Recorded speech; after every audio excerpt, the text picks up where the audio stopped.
In terms of our politics as well, there's a lot of corruption that takes place, a lot of human rights violations that take place. There's not enough transparency and accountability in the systems.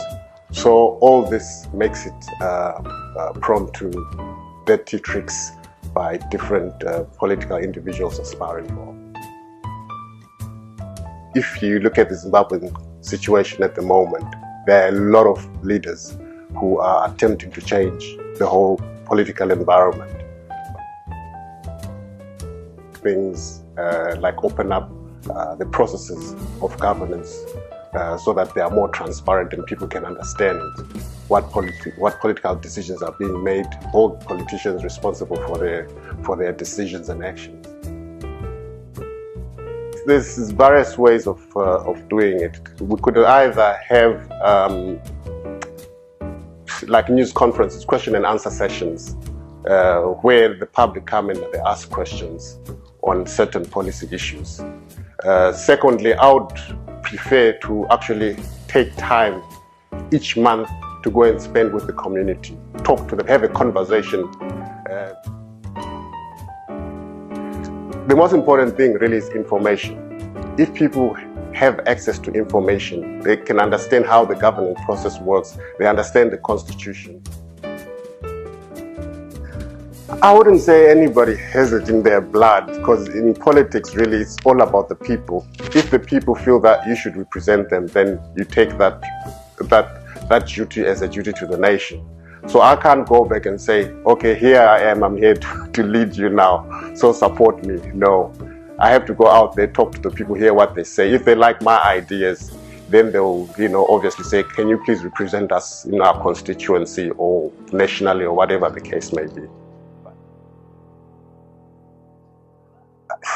I think some of it is also based on fear.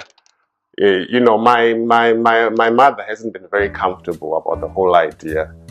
Hence, I haven't actually gone into politics at all. I would rather maybe become a political blogger or commentator, whatever the case may be. But she has her reasons for not wanting. I'm an independent person as well. I'm not going into politics because of my history or my parents, but because I also have a passion for people. I also want to help people. I can see there are problems in society. And I've been talking a lot about these problems, but without being an active player myself, there's little that I can change in society. So there has to come a time where I will also try and see if I can implement some of my ideas, share some of my ideas with the community, so that then they can perhaps start believing that perhaps, yes, we have found the right leader for us.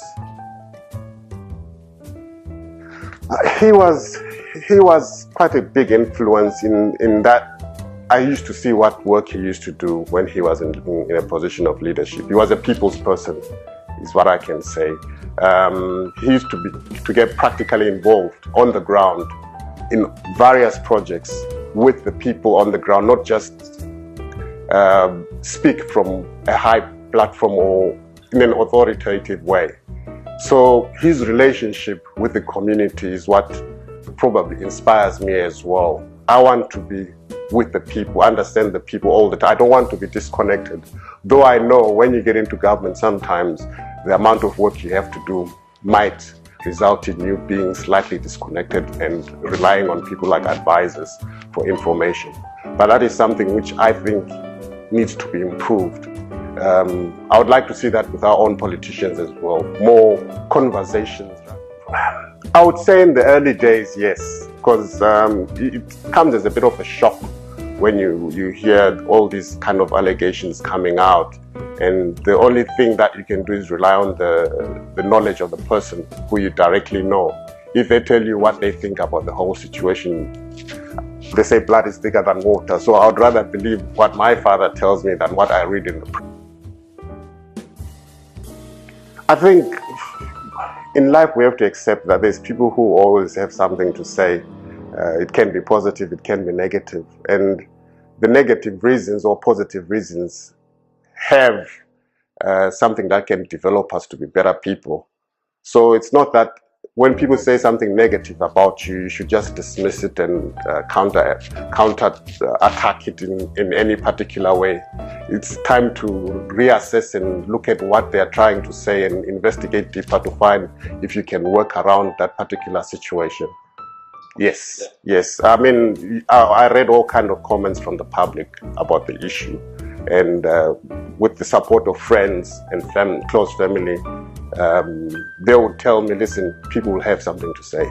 So you shouldn't hold any grudge against people because they don't know. They're actually in a position where they've got less knowledge than you do. So if you want them to know anything, you should speak out and say what you think.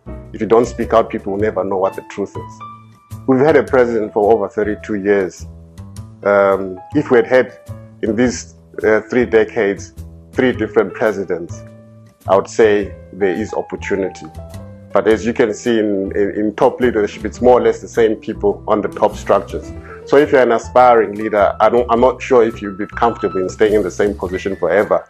You'd also want to try and see if you can go up the ranks of the party. It's very difficult for me to say conclusively how I'm going to approach the political situation in Zimbabwe, because I first need to go back and be in Zimbabwe on the ground and have first-hand experience, engage people and see what's happening on the ground. Through that information, I can then start building up a plan on how I think I can contribute to the development of Zimbabwe. Maybe I might not need to be a politician. Maybe there are other ways that I can contribute without actually being in a position of authority.